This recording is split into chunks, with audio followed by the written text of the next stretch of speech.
great players, they have a great organization, and you tell them one thing, baby. What is good, Raider Nation? It's your boy Raider Alex back with yet another video for you guys. Anybody that's new to the channel, you guys love Raider related content just like this, make sure to like, comment, subscribe to the channel. Also make sure to hit that bell notification, that way you get notified every time I post a video just like this one. Without further ado, let's jump right into the topic of this video.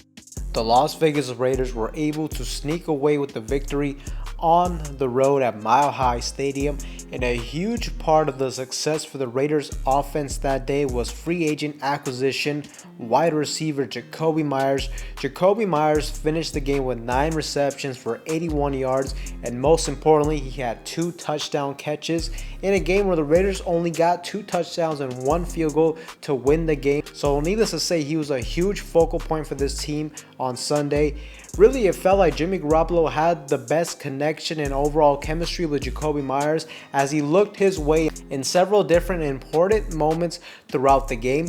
And what Jacoby Myers showed us in week 1 was the fact that he can be a legitimate number 2 option for us at the wide receiver position in a game where the Denver Broncos' main emphasis was they were committed in neutralizing our star wide receiver Davante Adams. They weren't going to let him win the game for us like he did last year with that walk-off touchdown in overtime, and that's what they did. They focused on him a lot. They bracketed him every chance they got, and really with the Raiders offense moving forward, that's going to be absolutely huge for this team, because if you choose the double team and bracket Davante Adams on every single play, then that's going to leave Jacoby Myers one-on-one in a lot of favorable matchups for the Raiders moving forward. And it's going to be a pick your poison sort of scenario for the opposing defenses. If Jacoby Myers starts cooking, if he starts getting hot and the defense eventually ends up adjusting, then that'll open up the big play opportunities for Davante Adams, who can just at any given notice hit you deep for a touchdown pass. Now, the unfortunate thing from the Denver Broncos game was Jacoby Myers was hit with a big hit to the helmet from the Denver Broncos defender, and just in general, that was a scary moment initially as he got that hit, because the TV camera showed he was unresponsive, it looked like, for a moment. Luckily, he was able to walk off the field though, but I'm going to be honest, I highly doubt he will be out there next week against Buffalo, just due to the overall concussion protocol from the National Football League.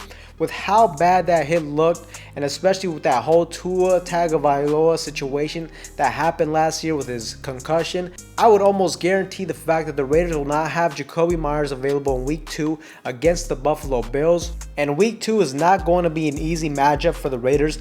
This will be a very uphill battle type of game for the Las Vegas Raiders, in my opinion. And with Jacoby Myers being out, somebody else on this offense is gonna have to step it up in order for the Raiders to even have a chance in this game. Now, 2 things that were alarming week 1 was the fact that our slot wide receiver Hunter Renfrow had 0 targets and only played in 13 total snaps. And you know, it's just crazy because a couple years ago, Hunter Renfrow just looked absolutely great out there. But last year he dealt with injuries. He had a career low when it comes to receptions and yards. I think he had 36 receptions for like 336 yards. And just in general, last game, like I said, 0 targets, only played in 13 snaps. Pretty alarming. And the thing is, with Jacoby Myers being out, we're going to need to find that number 2 option, because you know Buffalo is going to game plan all week and try to contain star wide receiver Davante Adams. Also, another major concern for me last game was that the Raiders' run game was virtually non-existent with Josh Jacobs.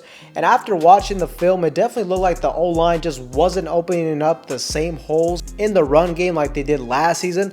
But also at the same time, to me, it does look like Josh Jacobs was a bit rusty, and he did not look as explosive to me out there, especially compared to last season. And with him missing the entire offseason, essentially, you know, how long will it take him to get back into regular season form? Something to keep in mind. And against the Buffalo Bills, I think it's going to be a very tough game, as I mentioned earlier. And most importantly for this defense, I think the Raiders, if they want to win this game, this offense will have to score more than 24 points on the board. I think if we're lucky, the Raiders defense is able to contain the Buffalo Bills right around 24 points. To me, if we could do that, that'd be a phenomenal game. That would be just ideal for us. But just in general, I will say, with the Buffalo Bills struggling like they did against the Jets, and this whole narrative, you know, that I've been seeing that, oh, Josh Allen is struggling. You know, you got people overreacting on social media saying that Josh Allen is mid, stuff like that. Look, I do not like that situation moving forward for the Raiders. You know, a lot of people are saying that, oh, the Raiders, there's no excuse that we shouldn't leave this game with 2-3 turnovers on Josh Allen. Look, I don't really agree with that narrative because, for one, the Raiders defense is nowhere near as good as the Jets defense, and I understand Josh Allen is a very aggressive player. Just in general, I think he has the most turnovers in the last 5 years. He typically averages about 1 turnover a game. So look, if the Raiders can get 1 turnover, I'd be happy with that. Just in general, the Raiders need to focus on getting their first turnover of the season. But I would not be surprised if Josh Allen and the Buffalo Bills just came out angry and prepared to try to write off this narrative and show that they're still a top AFC contender in the National Football League. And just in general, too, I see the Stephon Diggs wide receiver matchup being something very difficult for us to try to neutralize. But with that being said, look, the Raiders offense overall week 1 did look good, but they did leave some points on the board and some plays out there as well. Jimmy G did have some hiccups, which is to be expected in week 1 in a new offense with his new teammates. He's still going to have to build some chemistry with Davante Adams, other weapons on this team. I didn't expect the Raiders to come out week 1 and put 30 plus points on the board, but look, there's no doubt that the Raiders will have an uphill battle when it comes to week 2 against Buffalo, especially when it comes to putting points up on the board.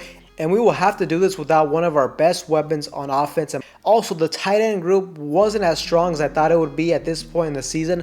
Michael Mayer doesn't look like he's ready to just take a bigger role in this offense just yet. And although I do like Austin Hooper, he had that clutch catch as well last game. He's just not a great pass catching threat for us, especially when it comes to trying to substitute the production of a guy like Jacoby Myers. So with Myers likely being out, the Raiders will need to find a way to get another receiver involved, whether that be Hunter Renfrow, DeAndre Carter. Look, somebody else on this offense has to step up and help Davante Adams. But with Renfrow getting 0 targets and with him getting such little reps, I find it hard to believe that he would just come out and have a big game. Now, what the Raiders do have going for them is the fact that the Buffalo Bills defense struggled against the run, and this may be the perfect opportunity for the Raiders offense to get back on track when it comes to running the football and pounding the rock and try to control the time of possession for this game. Hopefully we can get Josh Jacobs involved and have a much better performance this week, because the Buffalo Bills